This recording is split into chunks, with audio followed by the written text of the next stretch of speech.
کیسر و کسریٰ اسلام کے ابتدائی ایام کے تناظر میں عرب و عجم کے عمومی حالات کی داستان ہے۔ یہ عرب کے خاک نشینوں اور عجم کی دو عظیم قوتوں کے درمیان معرکہ حق و باطل کی داستان ہے۔ تو آئیے سنتے ہیں۔ قسط نمبر 22۔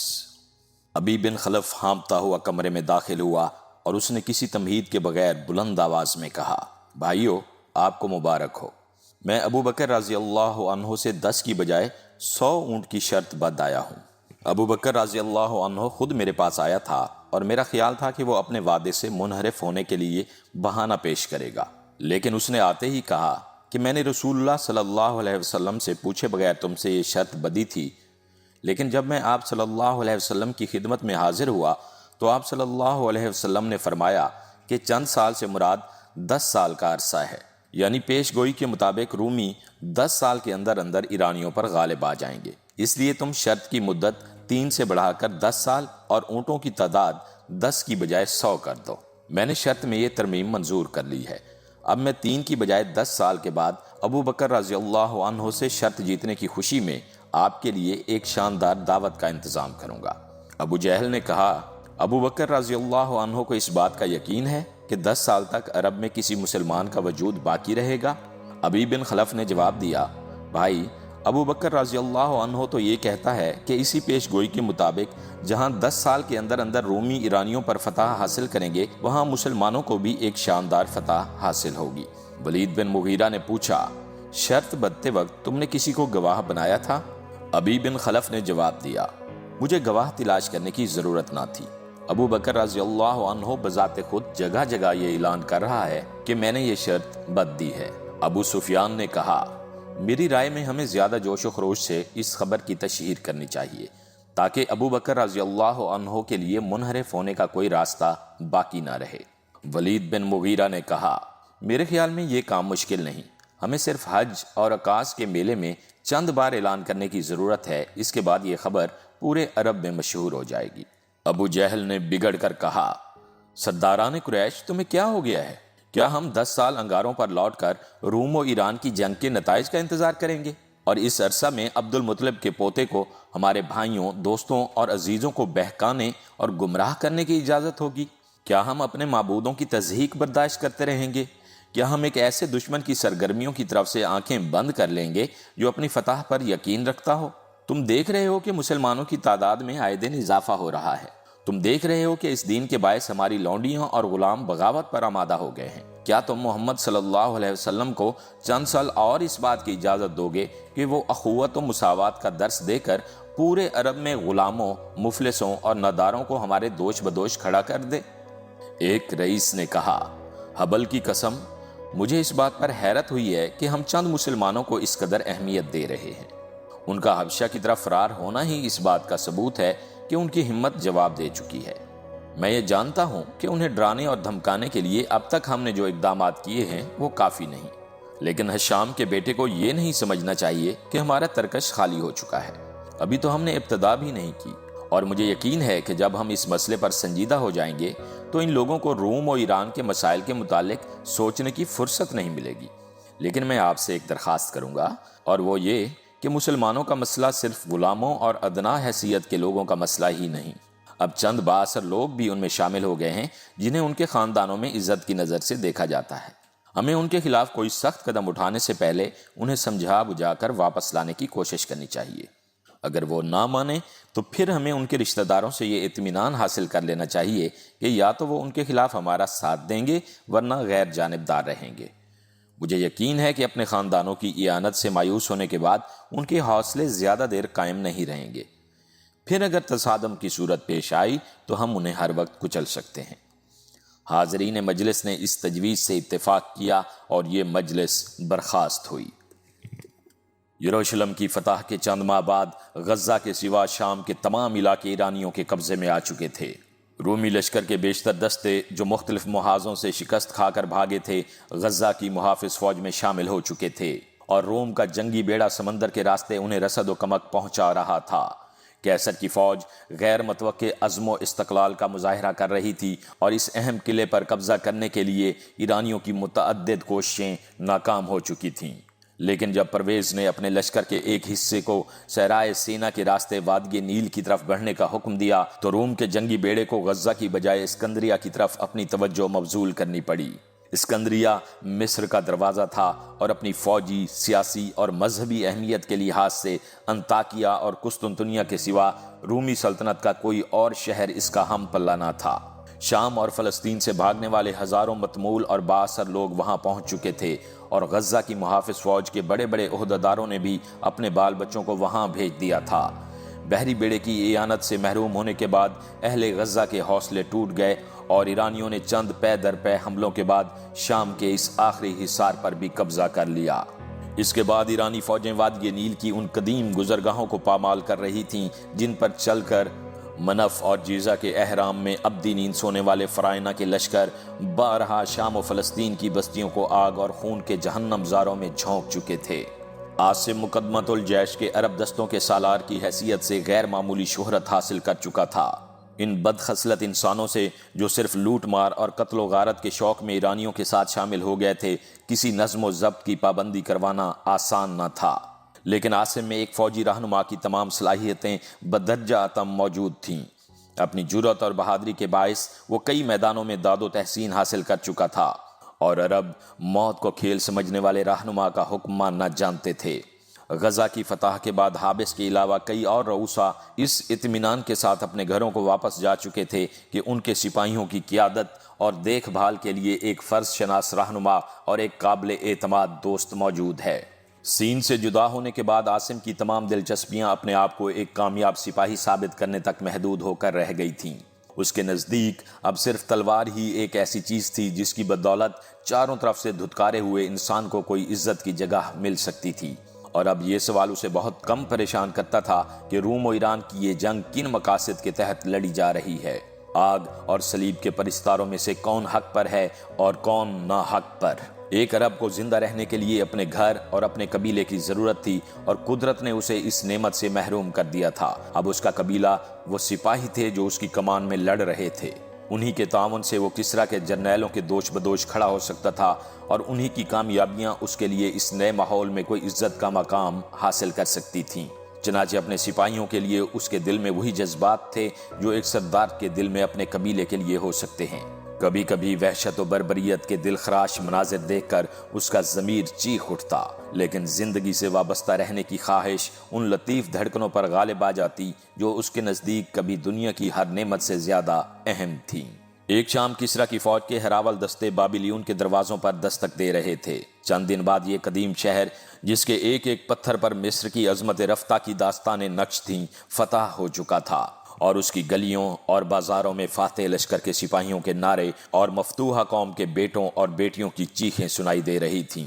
بند مکانوں کے دروازے توڑے جا رہے تھے اور وہ لوگ جنہیں غلامی کے قابل سمجھا جاتا تھا بھیڑ بکریوں کی طرح ہانک کر شہر سے باہر قیدیوں کے کیمپ میں جمع کیے جا رہے تھے۔ ایک دن ایرانی فوج کے ایک اعلیٰ عہدیدار بابلیون کے شاہی محل کے ایک کشادہ کمرے میں جمع ہو کر آئندہ پیش قدمی کے متعلق سپہ سالار کے احکام کا انتظار کر رہے تھے۔ سپہ سالار، جس کی بلند ٹوپی بیش قیمت جواہرات سے مزین تھی، کمرے میں داخل ہوا اور اس نے کسی تمہید کے بغیر کہا، شہنشاہ نے اسکندریہ کی طرف بلا تاخیر پیش قدمی کا حکم دیا ہے۔ تم کل تک یہاں آرام کر سکتے ہو۔ پرسوں علیہ صبح ہم اسکندریہ کی طرف روانہ ہو جائیں گے۔ رومی اسکندریہ کو اپنا آخری حصار سمجھتے ہیں اور یہی وجہ ہے کہ ہماری آمد سے پہلے ہی وہ بابلیون خالی کر کے وہاں پہنچ گئے ہیں۔ رومیوں کی جو فوجیں شام میں شکست کھا کر وہاں سے بھاگی تھیں وہ بھی اسکندریہ پہنچ چکی ہیں اور ہم انہیں مزید تیاریوں کا موقع دینا نہیں چاہتے۔ ویسے بھی ہمیں بابلیون میں ٹھہرنے کی ضرورت نہیں، یہاں ہمارا کام ختم ہو چکا ہے۔ مصریوں نے صرف چند رومیوں کو اپنے گھروں میں چھپا رکھا ہے اور مجھے یقین ہے کہ کل تک ان سب کو گرفتار کر لیں گے۔ اس کے بعد اہل شہر کو مغلوب رکھنے کے لیے ہمارے چند دستے کافی ہوں گے۔ آئندہ 8 پیر تک بابلیون تمہارے رحم و کرم پر ہے، لیکن دوپہر تک کباد کے دستوں کے سوا باقی تمام فوج کو پڑاؤ میں جمع ہونا چاہیے۔ کباد ایک عمر رسیدہ جرنیل تھا۔ اس نے پریشان ہو کر کہا، جناب، آپ کا مطلب ہے کہ میں اسکندریہ نہیں جاؤں گا؟ نہیں، شہنشاہ نے تمہیں بابلیون کی حکومت سنبھالنے کا حکم دیا ہے۔ یہ کہہ کر سپہ سالار ایک اور جرنیل کی طرف متوجہ ہوا، مہران، تمہیں ایک بڑی مہم سونپی گئی ہے، تم یہاں سے طیبہ کی طرف پیش قدمی کرو گے۔ شہنشاہ والا تبار کا حکم ہے کہ جنوب میں مصر کی آخری حدود تک ایران کے جھنڈے گاڑ دیے جائیں۔ دریائے نیل تمہاری رہنمائی کرے گا اور مجھے یقین ہے کہ تم حبشہ کی سرحدیں عبور کیے بغیر واپس نہیں آؤ گے۔ مہران نے کہا، مجھے فخر ہے کہ میرے آقا نے مجھے اس خدمت کا اہل سمجھا ہے۔ سپہ سالار نے کہا، مجھے یقین ہے کہ مصر کے لوگ راستے میں کسی جگہ مزاحمت نہیں کریں گے، تاہم تمہیں ایسے سپاہیوں کی ضرورت ہے جو اس انتہائی گرم علاقے میں ایک طویل سفر کی مشقتیں برداشت کر سکتے ہوں۔ اس لیے عرب قبائل کے رضاکار تمہارے ساتھ جائیں گے۔ چند ماہ قبل مجھے امید نہ تھی کہ یہ لوگ جو صرف لوٹ مار کے لیے ہمارے ساتھ آئے ہیں کسی کٹھن اور صبر آزما مہم میں بھی کام آ سکتے ہیں، لیکن ہمیں عاصم کا شکر گزار ہونا چاہیے کہ اس نے نظم و ضبط کے معاملے میں ان لوگوں کو ایرانی سپاہیوں کے لیے بھی ایک نمونہ بنا دیا ہے۔ اگر تم بھی سین کی طرح اس نوجوان کی ناز برداری کر سکتے تو مجھے یقین ہے کہ وہ اس مہم میں تمہارے لیے بہترین ساتھی ہوگا۔ میں عاصم کو بھی اس مہم کی اہمیت کا احساس دلانے کی کوشش کروں گا۔ سپہ سالار نے باقی جرنیلوں کو بھی یک بعد دیگرے ضروری ہدایات دیں اور مجلس برخاست ہو گئی۔ غروب آفتاب سے ایک ساعت قبل عاصم بابلیون کی ایک کشادہ گلی سے گزر رہا تھا۔ سپاہیوں کی چھوٹی چھوٹی ٹولیاں باقی شہر کی طرح یہاں بھی لوٹ مار کر رہی تھیں۔ اچانک ایک عرب نے پیچھے سے آواز دی اور عاصم مڑ کر اس کی طرف دیکھنے لگا۔ عرب تیزی سے قدم اٹھاتا ہوا اس کے قریب پہنچا اور اس نے کہا، میں دیر سے آپ کو تلاش کر رہا ہوں۔ پڑاؤ سے معلوم ہوا ہے کہ آپ قیدیوں کے کیمپ دیکھنے گئے ہیں، وہاں سے پتہ چلا آپ شہر کی طرف آ گئے ہیں۔ ہمارے چند آدمی گھوڑوں پر سوار ہو کر آپ کی تلاش کر رہے ہیں۔ میرا خیال تھا کہ آپ کسی مکان کا دروازہ بند کیے سو رہے ہوں گے۔ عاصم نے کہا، کیا بات ہے، تم اس قدر پریشان کیوں ہو؟ عرب نے کہا، سپہ سالار کا آدمی یہ حکم لے کر آیا تھا کہ وہ آپ سے ملنا چاہتے ہیں، معلوم ہوتا ہے کہ کوئی اہم مسئلہ درپیش ہے۔ عاصم کچھ کہے بغیر اس کے ساتھ ہو لیا۔ کچھ فاصلے پر چند آدمی ایک مکان کے ایک بند دروازے کے سامنے شور مچا رہے تھے۔ عرب نے کہا، جناب یہ یہودی ہیں اور خاصی دیر سے دروازہ توڑنے کی کوشش کر رہے ہیں۔ میں نے تھوڑی دیر پہلے یہاں سے گزرتے ہوئے ان سے کہا کہ تم دروازے پر زور آزمائی کرنے کی بجائے دیوار پھاند کر اندر کیوں نہیں چلے جاتے؟ تو انہوں نے کہا کہ یہ مکان رومیوں سے بھرا ہوا ہے۔ عاصم نے کہا، مجھے یقین ہے کہ یہ لوگ دروازہ توڑنے کے بعد بھی مکان کے اندر پاؤں رکھنے سے پہلے اس بات کا اطمینان ضرور چاہیں گے کہ وہاں نہتے مصریوں کے سوا اور کوئی نہیں۔ اچانک ساتھ والے مکان سے ایک قوی ہیکل ایرانی کندھے پر شہتیر اٹھائے نکلا اور یہودی خوشی کے نعرے لگانے لگے۔ چند نوجوان ایرانی کے ساتھ شامل ہو گئے اور شہتیر کو سہارا دیتے ہوئے بھاگتے ہوئے دروازے کی طرف بڑھے۔ مضبوط دروازہ شہتیر کی پہلی ہی ضرب سے ٹوٹ گیا اور یہ لوگ ایرانی کے پیچھے خوشی کے نعرے لگاتے ہوئے اندر داخل ہوئے، لیکن زیادہ دیر نہ گزری تھی کہ چیختے چلاتے الٹے پاؤں باہر کی طرف بھاگنے لگے۔ سب سے آخر میں ایرانی اپنی تلوار پر ایک دراز قامت رومی نوجوان کے وار روکتا ہوا باہر نکلا۔ عاصم اور اس کا ساتھی یہ دلچسپ تماشا دیکھنے کے لیے رک گئے۔ خوشوزا رومی نوجوان کا ایک بازو گلے سے بندھا ہوا تھا اور سر پر خون آلود پٹیاں بھی اس کے زخمی ہونے کی گواہی دے رہی تھیں، تاہم اس کے تیور بتا رہے تھے کہ وہ موت سے پہلے ہار نہیں مانے گا۔ عاصم کے ساتھی نے کہا، جناب میں نے بہت کم رومیوں کو اس طرح لڑتے دیکھا ہے، یہ ایرانی اس کا مقابلہ نہیں کر سکے گا، اگر اجازت ہو تو میں آگے بڑھوں؟ عاصم نے جواب دیا، نہیں نہیں، تم یہیں کھڑے رہو۔ کبھی ہیکل ایرانی بری طرح ہانپ رہا تھا۔ چند قدم پیچھے ہٹنے کے بعد وہ چلانے لگا، بزدلو کیا دیکھتے ہو، یہ اکیلا ہے، تم بھیڑوں کی طرح کیوں بھاگ رہے ہو؟ چند یہودی نوجوانوں نے آگے بڑھ کر رومی کو گھیرے میں لینے کی کوشش کی، لیکن اس نے اچانک دائیں طرف حملہ کر کے 2 آدمیوں کو زخمی کر دیا اور پھر بائیں طرف ٹوٹ پڑا۔ اب یہودی کئی گز دور ہٹ کر لڑنے کی بجائے صرف شور مچانے پر اکتفا کر رہے تھے۔ ایرانی انہیں گالیاں دیتا ہوا دوبارہ اپنے حریف کے سامنے آ گیا، لیکن انتہائی جوش و خروش کی حالت میں چند وار کرنے کے بعد وہ دوبارہ پیچھے ہٹنے لگا۔ عاصم نے اپنے ساتھی سے کہا، اب یہ بے وقوف مارا جائے گا۔ اگر یہ سب یہودی قتل ہو جاتے تو میرے لیے پریشانی کی کوئی بات نہ ہوتی، لیکن یہ ایرانی ہے اور میری موجودگی میں اس کا ایک رومی کے ہاتھوں مارا جانا مناسب نہیں۔ عاصم کے ساتھی نے کہا، جناب مجھے اجازت دیجیے۔ نہیں، تم اس کا مقابلہ نہیں کر سکو گے۔ عاصم نے یہ کہہ کر تلوار نکال لی۔ اتنی دیر میں رومی نے پے در پے چند وار کیے اور ایرانی اپنے بازو پر زخم کھانے کے بعد الٹے پاؤں بھاگتا ہوا پیٹھ کے بل گر پڑا۔ رومی نے اس پر فیصلہ کن ضرب لگانے کے لیے تلوار بلند کی، لیکن عاصم بجلی کی سی تیزی سے کود کر اس کے سامنے جا کھڑا ہوا۔ رومی کے چہرے پر ایک مغموم مسکراہٹ نمودار ہوئی اور وہ عاصم پر چند وار کرنے کے بعد اس کی برتری کا اعتراف کرتے ہوئے پیچھے ہٹنے لگا۔ عاصم نے کہا، تم بہادر معلوم ہوتے ہو لیکن زخمی ہو، اگر ہتھیار پھینک دو تو ممکن ہے کہ میں تمہاری جان بچا سکوں۔ رومی نے جواب دیا، میں جانتا ہوں تم مجھے قتل کرنے سے پہلے خالی ہاتھ دیکھنا چاہتے ہو، لیکن تمہاری یہ خواہش پوری نہیں ہوگی۔ میری یہ خواہش نہ تھی کہ جنگ کے بعد کوئی میرے ہاتھوں مارا جائے، لیکن تم بہت بدقسمت ہو۔ عاصم نے یہ کہہ کر پے در پے وار کیے اور رومی، جس کی قوت مدافعت ہر لحظہ جواب دے رہی تھی، الٹے پاؤں پیچھے ہٹتا ہوا دروازے میں پہنچ گیا۔ اچانک اسے دہلیز کی ٹھوکر لگی اور وہ ٹوٹے ہوئے کواڑ پر گر پڑا۔ عاصم نے اس کے سینے پر اپنی تلوار کی نوک رکھتے ہوئے کہا، تم جیسے نوجوان کو موت سے اتنی محبت نہیں ہونی چاہیے۔ اچانک صحن سے نسوانی چیخیں بلند ہوئیں، مجھے چھوڑ دیجئے ابا جان، مجھے چھوڑ دیجئے، میں اس کے ساتھ مرنا چاہتی ہوں، ابا جان خدا کے لیے۔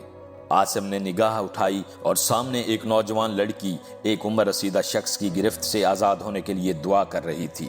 ایک ثانیہ کے لیے عاصم کی نگاہیں عمر رسیدہ آدمی پر مرکوز ہو کر رہ گئیں اور اسے ایسا محسوس ہونے لگا کہ وہ ایک خواب دیکھ رہا ہے۔ یہ فرمز تھا۔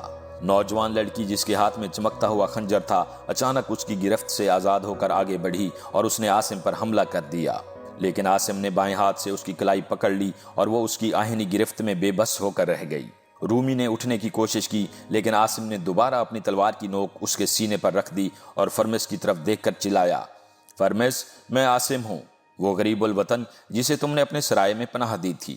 اب باتوں کا وقت نہیں، اگر تم اس نوجوان کی جان بچانا چاہتے ہو تو اسے سمجھاؤ کہ یہ بے حس و حرکت یہیں پڑا رہے، ورنہ ان لوگوں کے اندر آ جانے کے بعد تمہاری کوئی مدد نہیں کر سکوں گا۔ عاصم کا ساتھی بھاگتا ہوا اندر داخل ہوا اور اس نے پوچھا، آپ ٹھیک ہیں نا؟ میں ٹھیک ہوں، تم دروازے کے باہر کھڑے رہو اور کسی کو مکان کے قریب نہ آنے دو، یہ لوگ ہماری پناہ میں ہیں۔ عاصم یہ کہہ کر باہر نکلا تو گلی میں ایک اور تماشا ہو رہا تھا۔ ایک عمر رسیدہ آدمی جو اپنے لباس سے یہودیوں کا مذہبی پیشوا معلوم ہوتا تھا، گلا پھاڑ پھاڑ کر چلا رہا تھا، اندر مت جاؤ، یہ مکان رومیوں سے بھرا ہوا ہے، بھاگو، فوج کو اطلاع دو، جلدی کرو، ورنہ وہ بے وقوف جو اکیلا اندر چلا گیا ہے مارا جائے گا، خدا کے لیے جلدی کرو، تم کیا دیکھ رہے ہو؟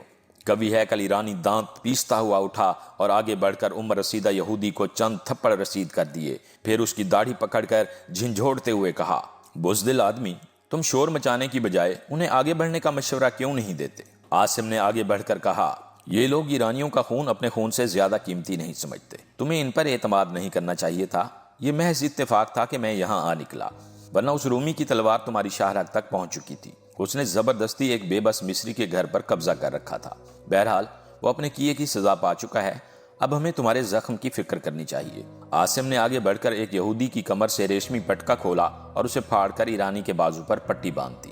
ایرانی نے کہا، میں آپ کا شکر گزار ہوں اور آئندہ میں کبھی یہودیوں کا اعتبار نہیں کروں گا، یہ لوگ صرف مردوں کی لاشیں مسخ کر سکتے ہیں۔ عاصم نے کہا، میں بہت تھکا ہوا ہوں اور میرا خیال ہے کہ پڑاؤ میں جانے کی بجائے اسی مکان میں آرام کر لوں، کیا یہ ہو سکتا ہے کہ آپ ان لوگوں کو کسی اور گھر کا راستہ دکھا دیں؟ جناب، آپ اندر جا کر اطمینان سے آرام کریں، میں ان سے نبٹ لوں گا۔ یہ کہہ کر ایرانی یہودیوں کی طرف متوجہ ہوا، تم سب یہاں سے بھاگ جاؤ، ورنہ میں اپنے سپاہیوں کو بلاتا ہوں اور تمہارے سر کاٹ کر دریائے نیل میں پھینک دیں گے۔ یہودی ایک ایک کر کے وہاں سے کھسکنے لگے، لیکن چند نوجوان تذبذب کی حالت میں ادھر ادھر دیکھ رہے تھے۔ ایرانی بلند آواز میں چلایا، اہرمزدہ کی قسم، میں تمہاری گردنیں اڑا دوں گا، کیا دیکھ رہے ہو؟ بھاگ جاؤ۔ آن کی آن میں گلی خالی ہو گئی۔ عاصم نے کہا، اب تمہیں چاہیے کہ سیدھے پڑاؤ میں جا کر اپنا زخم کسی طبیب کو دکھاؤ، مجھے ڈر ہے کہ رومی تلوار زہر آلود نہ ہو، تمہیں دیر نہیں کرنی چاہیے۔ زہر کا لفظ سن کر ایرانی کسی توقف کے بغیر وہاں سے بھاگ کھڑا ہوا اور عاصم اپنے ساتھی کو دروازے پر موجود رہنے کی تاکید کر کے مکان کے اندر داخل ہوا۔ رومی، جسے فرمس نے نئی صورتحال سے باخبر کر دیا تھا، ابھی تک فرش پر پڑا تھا اور نوجوان لڑکی اس کے قریب کھڑی اپنے آنسو پونچھ رہی تھی۔ عاصم نے فرمس سے کہا، وہ سب جا چکے ہیں، لیکن اب آپ کے لیے کسی کمرے کے اندر چھپ کر بیٹھنا زیادہ مناسب ہوگا، ممکن ہے سپاہیوں کی کوئی اور ٹولی یہاں پہنچ جائے۔ رومی نے آنکھیں کھول کر ادھر ادھر دیکھا اور اٹھ کر کھڑا ہو گیا۔ تھوڑی دیر بعد یہ چاروں مکان کے ایک کمرے میں کھڑے تھے۔ فرمس کی آنکھیں تشکر کے آنسوؤں سے لبریز تھیں۔ نوجوان لڑکی سسکیاں لے رہی تھی اور رومی پریشانی کی حالت میں عاصم کی طرف دیکھ رہا تھا۔ عاصم نے فرمس کے کندھے پر ہاتھ رکھتے ہوئے کہا، شاید آپ نے ابھی تک مجھے نہیں پہچانا۔ فرمس کی آنکھوں سے آنسو چھلک پڑے اور اس نے جواب دیا، میں یہ سوچ رہا تھا کہ اب کوئی معجزہ بھی ہمیں غلامی کی ذلت یا موت سے نہیں بچا سکتا۔ مجھے یقین نہیں آتا کہ تم وہی ہو۔ یہ کون کہہ سکتا تھا کہ ہماری آئندہ ملاقات ان حالات میں ہوگی؟ میں سچ کہتا ہوں کہ تمہارے ہاتھوں قتل ہوتے وقت بھی میرے دل میں یہ خیال نہیں آ سکتا تھا کہ ہم ایک دوسرے کو جانتے ہیں۔ یہ میری بیٹی انتونیا ہے اور یہ نوجوان میرا داماد ہے، اس کا نام کلاڈیوس ہے۔ آپ کی بیوی؟ عاصم نے سوال کیا۔ وہ مر چکی ہے۔ کب؟ 6 مہینے ہوئے۔ میں تم سے کئی سوال کرنا چاہتا ہوں۔ سب سے پہلا سوال یہ ہے کہ ہم کب تک زندہ ہیں اور تم کس حد تک ہماری مدد کر سکتے ہو؟ عاصم نے جواب دیا، سر دست آپ کو کوئی خطرہ نہیں، لیکن احتیاط ضروری ہے۔ میں تھوڑی دیر کے لیے سپہ سالار کے پاس جا رہا ہوں۔ میری غیر حاضری میں میرا ساتھی اس مکان کا پہرا دے گا۔ اگر مجھے کسی وجہ سے دیر ہو گئی تو چند اور عرب سپاہی اس مکان کی حفاظت کے لیے پہنچ جائیں گے۔ اگر آپ اپنے داماد کا لباس تبدیل کرا سکیں تو بہتر ہوگا۔ اس کے علاوہ گھر کا کچھ سامان اٹھا کر صحن میں پھینک دیجئے، اس سے ظاہر ہوگا کہ یہ مکان لٹ چکا ہے۔ عاصم وہاں سے چل پڑا، لیکن 2-3 قدم اٹھانے کے بعد کچھ سوچ کر رکا اور انطونیہ سے مخاطب ہو کر بولا، میں تمہارے شوہر کی جان بچانے کی ہر ممکن کوشش کروں گا۔ فرمس نے کہا، آپ جلد واپس آنے کی کوشش کریں۔ آپ کو دیکھنے کے بعد مجھے یقین ہو گیا ہے کہ قدرت کو ہماری تباہی منظور نہیں۔ آپ مطمئن رہیں، میں بہت جلد آؤں گا۔ عاصم یہ کہہ کر کمرے سے باہر نکل آیا۔ دروازے کے سامنے اس کا ساتھی پریشانی کی حالت میں ٹہل رہا تھا۔ اس نے کہا، جناب، آپ نے بہت دیر لگائی اور میں اس بات پر حیران ہوں کہ آپ ایک رومی کو پناہ دینے کی کوشش کر رہے ہیں۔ عاصم نے جواب دیا، یہ رومی اس شخص کا داماد ہے جس نے مجھے انتہائی بے کسی کی حالت میں سہارا دیا تھا۔ اس کے علاوہ وہ شہنشاہ کے اس جرنیل کا بھی محسن ہے جسے قسطنطنیہ پر ایران کی فتح کا پرچم گاڑنے کی مہم سونپی گئی ہے۔ ہو سکتا ہے کہ ہم اس گھر کی حفاظت کر کے شہنشاہ کی خوشنودی حاصل کر لیں۔ میری غیر حاضری میں تم یہاں پہرا دو گے؟ تمہیں دروازے کی بجائے صحن کے اندر کھڑے رہنا چاہیے۔ مجھے یقین ہے کہ اول تو رات کے وقت مکان کا ٹوٹا ہوا دروازہ دیکھ کر ہی کوئی لوٹ مار کی نیت سے اندر داخل ہونے کی کوشش نہیں کرے گا، اور اگر ان لوگوں کو کوئی خطرہ پیش آیا بھی تو حملہ کرنے والوں کو دھمکانے کے لیے تمہارا یہ کہہ دینا کافی ہوگا کہ اندر تمہارے چند معزز ساتھی آرام کر رہے ہیں۔ اگر مجھے راستے میں کوئی اور قابل اعتماد ساتھی مل گئے تو انہیں اس گلی میں پہرا دینے کے لیے بھیج دوں گا۔ معزز سامعین، ہماری حوصلہ افزائی کے لیے ہمارے چینل کو سبسکرائب کیجیے اور اس ناول کی آئندہ اقساط کے لیے بیل آئیکن پر کلک کرنا مت بھولیے۔ شکریہ۔